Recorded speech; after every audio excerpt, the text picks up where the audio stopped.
Yassine, for this opportunity to share my knowledge. I just want to tell all the delegates, gynae appears easier and is easier to comprehend because gynae is still relatively nascent. Fetal medicine is highly advanced. So if you're not doing fetal medicine, you may feel it's above your head, and it does take more time. It's much more massive. But I'm really thankful that gynae ultrasound is getting the importance that it deserves, because machines are very good.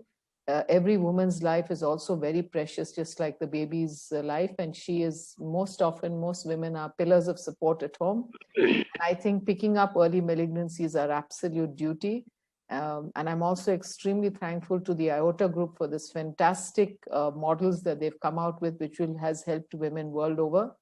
And any little way that we can better their lives, I think we owe it to them. And one thing that Dr. Tracy said, I completely agree with every single time. I have a huge group of trainees, and with their cases, I learn every day. I have few interesting and challenging cases.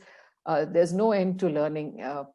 It's just an ocean, and we're just like all of you. We are also in the ocean trying to get better. That's it.